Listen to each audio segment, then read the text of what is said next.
Cancer, je suis Christina, votre coach intuitive. On se retrouve pour vos prévisions du mois de mai.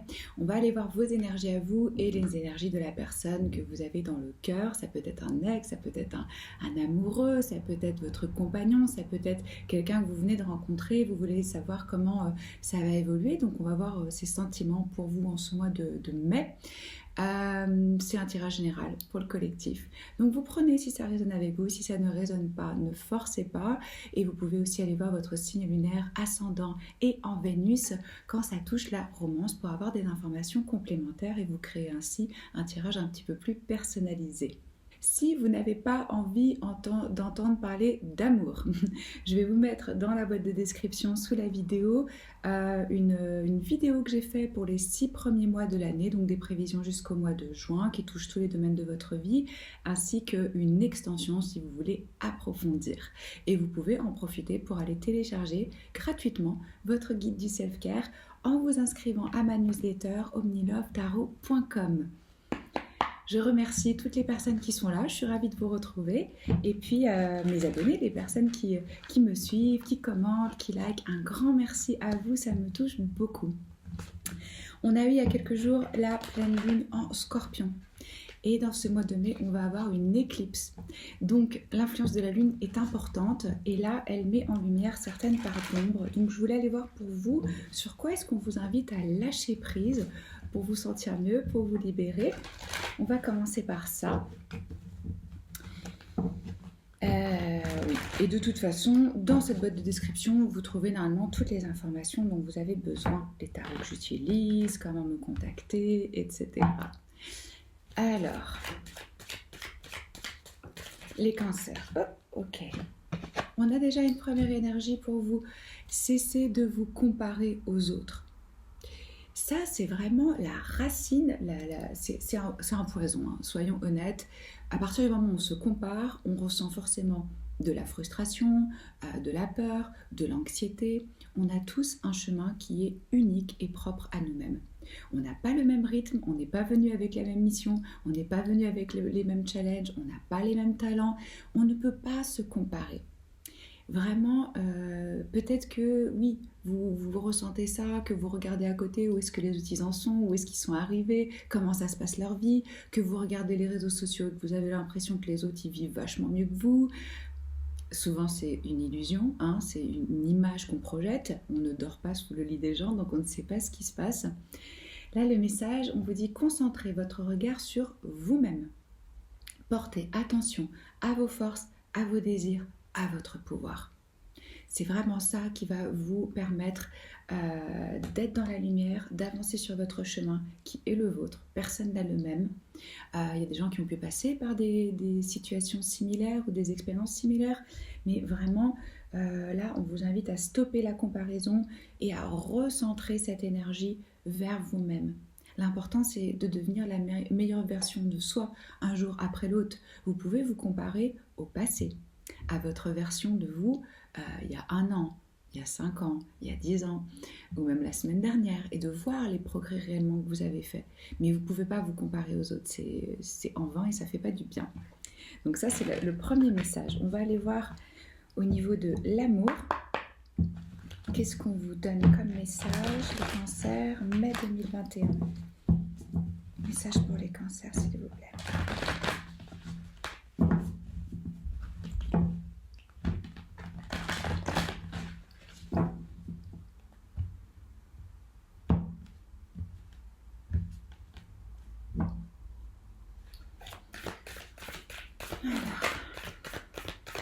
Certains peuvent être aussi, ce qu'on me dit, dans une énergie de contrôle par rapport aux autres, à s'occuper trop de leurs affaires, de la façon dont ils font les choses, et ça vous pourrit la vie, ça leur pourrit la vie à eux aussi.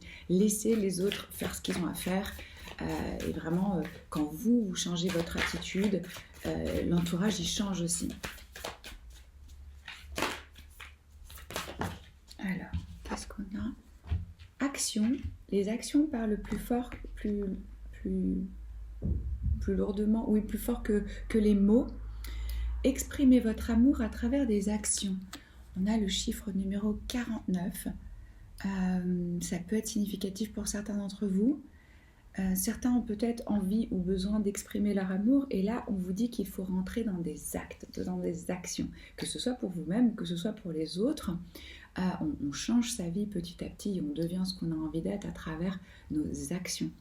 C'est bien d'avoir des pensées, mais si c'est pas inscrit dans une réalité, dans le concret, dans la façon dont on fait les choses,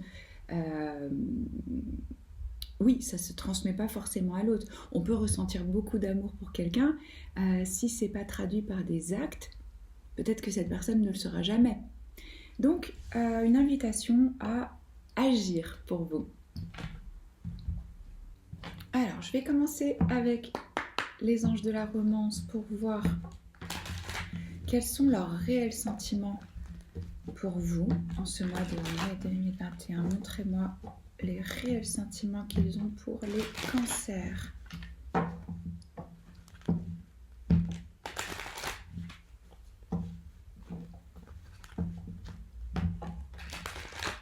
Qu'est-ce qu'ils ressentent vraiment pour les cancers, s'il vous plaît?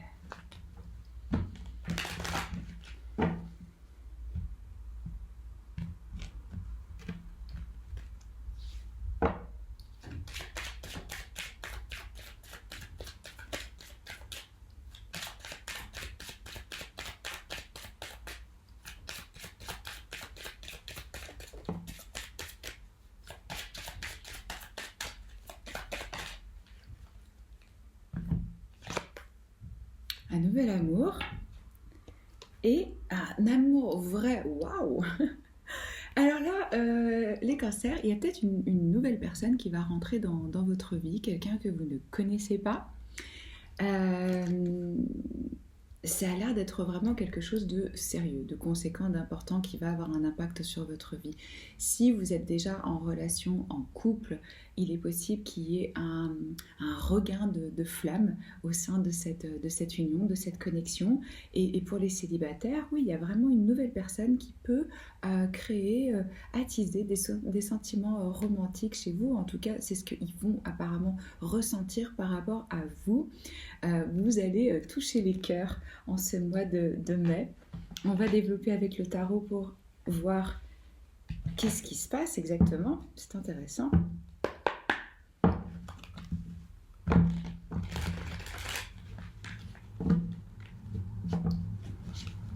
Alors, je sais qu'il y a beaucoup de célibataires qui se disent « Oh mais mon Dieu, dans la période actuelle, comment rencontrer des gens, comment...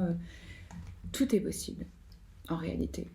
Les limites, elles sont... alors oui, c'est peut-être pas aussi facile qu'avant, mais ça crée aussi certaines frontières qui font que peut-être on prend plus le temps d'apprendre à se connaître. Et ça peut être un bien pour certains. Alors, qu'est-ce qu'ils ressentent vraiment pour les cancers? Qui est cette personne? Montrez-moi, s'il vous plaît. Qu'est-ce qui se passe là pour les cancers, mois de mai 2021?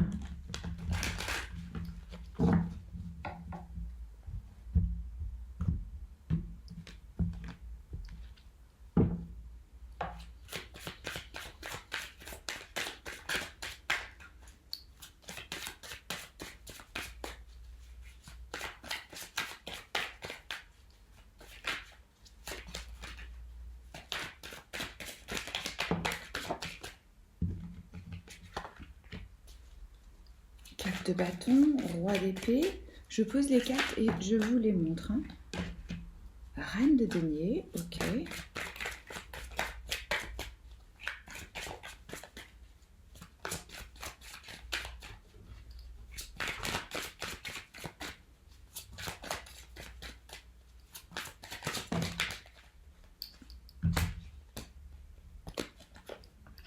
Cinq de bâton, chariot, la papesse.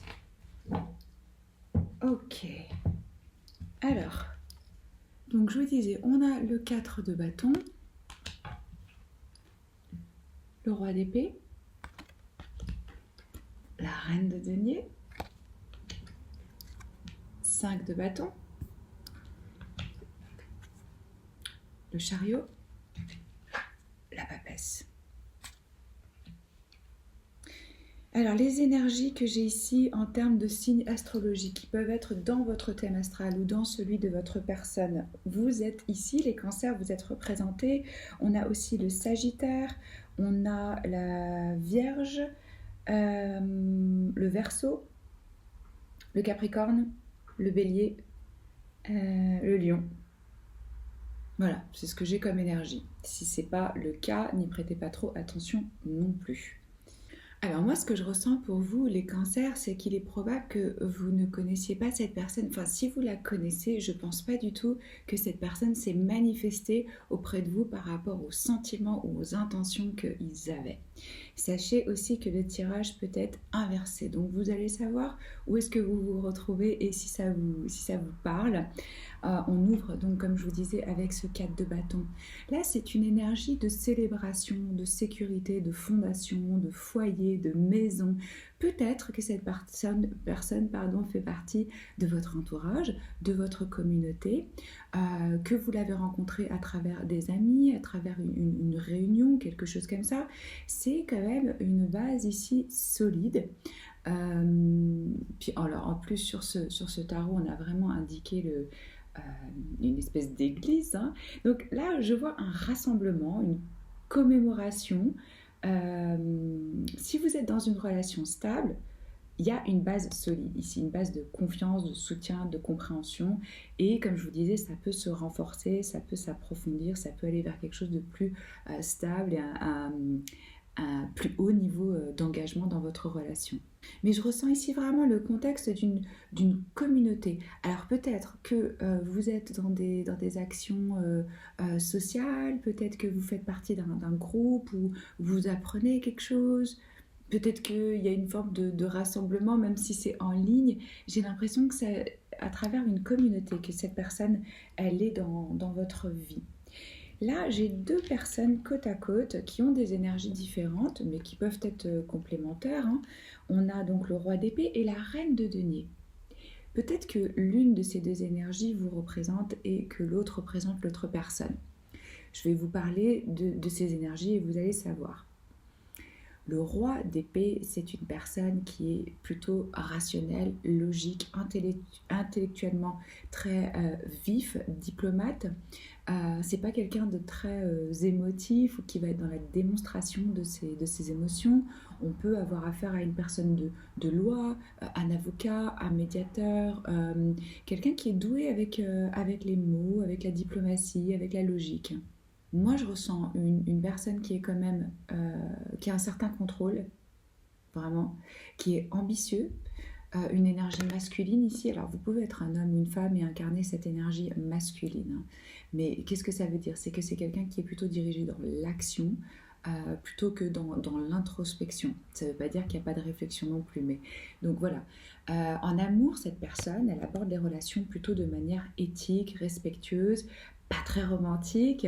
Ils sont assez directs. Et je ressens qu'il y a des normes élevées, quoi. On a des attentes, on a des standards assez élevés. Et c'est des personnes qui peuvent lancer des sortes de défis. Ça peut être une figure aussi de leader, quelqu'un que les autres suivent, écoutent. Et là, la reine de denier, donc, comme je vous ai dit, homme ou femme, mais là, c'est une énergie féminine. Donc on a quelque chose de beaucoup plus doux, plus rond. Une personne qui aime créer un foyer chaleureux. Il y a de la générosité, il y a de la douceur. Il y a vraiment quelqu'un qui... Peut-être quelqu'un qui travaille et qui est en même temps à la maison, mais il y a vraiment une notion ici de... J'ai un talent pour les affaires et j'ai un amour pour le confort, pour le luxe, pour les choses qui font du bien. Elle aime recevoir, elle a une maison accueillante. Elle est toujours ravie d'avoir des invités. Donc vous voyez, on a des énergies un peu différentes, mais là on a deux personnes qui sont matures. On a affaire à un roi et à une reine, donc il y a une forme de maturité intellectuelle et de maturité émotionnelle. Les deux ont des exigences élevées parce que justement ils ont de l'expérience. Ça veut dire qu'aujourd'hui ils savent qu'est-ce qu'ils veulent, ils savent qu'est-ce qu'ils veulent pas, ils connaissent leurs valeurs, donc ils vont pas se brader à n'importe quoi, à n'importe quel prix, sauter sur les occasions sans savoir où ça mène. Non, il y a plus de maturité, plus de réflexion ici. Là, si ça vous représente cette énergie de la reine de denier, parce que c'est possible avec les cancers, moi ce que je ressens c'est que vous êtes dans une très bonne position justement pour choisir un partenaire. Parce que on apprend aussi à prendre soin de soi, à se nourrir, à se faire du bien, à s'apporter les soins dont on a besoin. Et donc on travaille sur la valeur de soi, donc l'autre peut le voir aussi. Et comme je vous disais, on n'accepte pas n'importe quoi avec ce type d'énergie.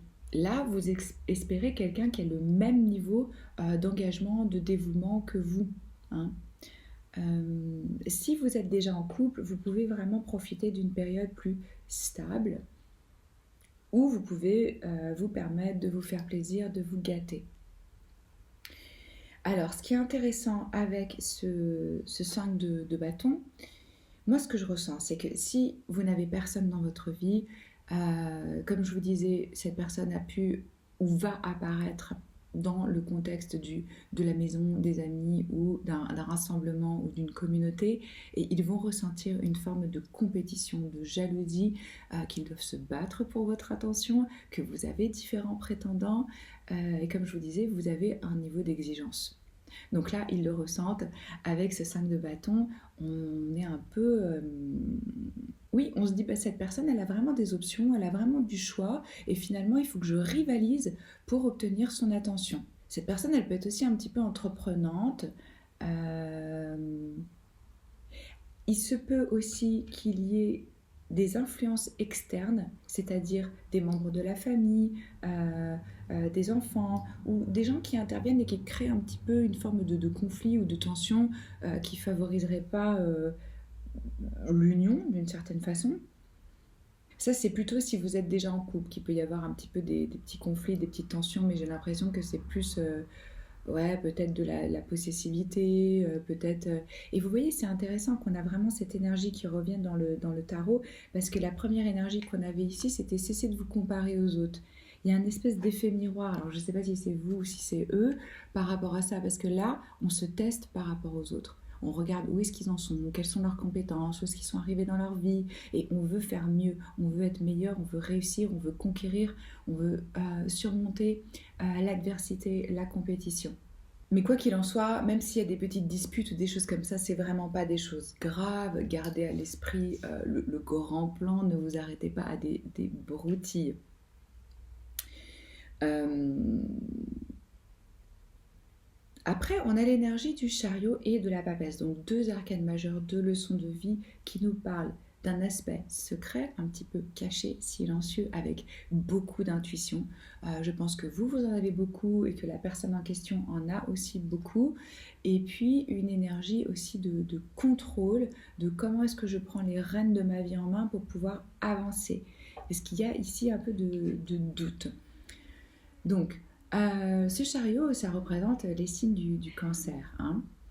On peut avoir la nécessité d'équilibrer deux pulsions. Vous voyez, on a deux sphinx, le noir, le blanc, c'est l'énergie féminine et masculine, le bien, le mal, l'ombre et la lumière. Les deux doivent s'aligner et être embrassés pour pouvoir avancer dans une direction claire et surmonter les challenges qui peuvent intervenir dans la vie. C'est assez une carte de destin. Hein. Il y a quand même quelque chose ici de destinée, de cosmique. Moi, j'ai l'impression que ces gens-là qui vont rentrer dans votre vie pour les célibataires, hein, et que peut-être vous ne connaissez pas et qui n'ont pas déclaré leur flamme, il y a une espèce d'équilibre d'abord qui doit être fait, une maîtrise pour rester sur la bonne voie. Peut-être qu'ils se demandent aussi si les choix qu'ils ont faits jusqu'à présent, ils sont équilibrés. Peut-être qu'ici on a des personnes qui passent trop de temps au travail ou qui ont sacrifié des choses, qu'ils étaient tellement concentrés sur leur relation qu'ils ont sacrifié une partie de leur individualité, ou il y a vraiment cette notion de comment est-ce que je reprends ma vie en main et que je la dirige avec détermination. Et comme je vous disais, pour moi, avec cette énergie de la papesse, je ne pense pas du tout que ces gens ont communiqué sur leurs intentions, sur leurs sentiments, sur le fait qu'il y ait des sentiments romantiques pour vous, parce que là, c'est encore un peu caché, secret. On ne communique pas. On communique peut-être à travers les rêves, à travers le fait qu'on essaie de manifester par des rituels, des prières, des choses comme ça, mais la papesse, elle est silencieuse.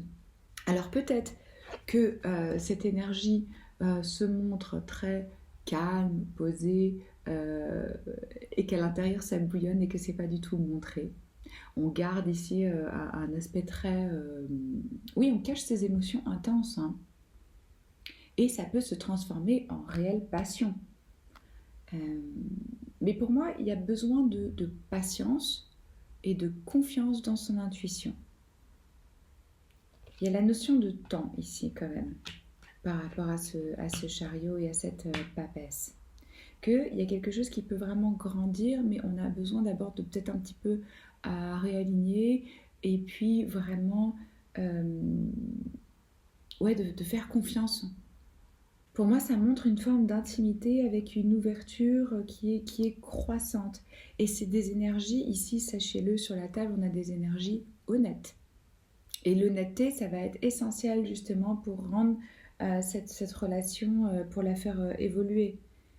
Euh... Ouais, je sais pas, vous allez savoir avec ces deux énergies, ces personnes, ce qu'elles représentent dans votre vie. Si c'est quelqu'un plutôt comme ça qui est dans votre cercle, ou si c'est plutôt ça, ou si c'est même les deux. En tout cas, sachez qu'il y a une personne qui a des sentiments pour vous et il est bien possible que vous en soyez absolument pas rendu compte parce que je pense pas que ce soit exprimé. C'est ce que j'ai pour vous les cancers. J'espère que ça peut vous aider, vous guider. Commentez, likez, partagez, abonnez-vous à la chaîne si ce n'est pas encore fait. Moi, c'est toujours un honneur de tirer vos cartes. Je vous embrasse et je vous dis à très vite. Ciao.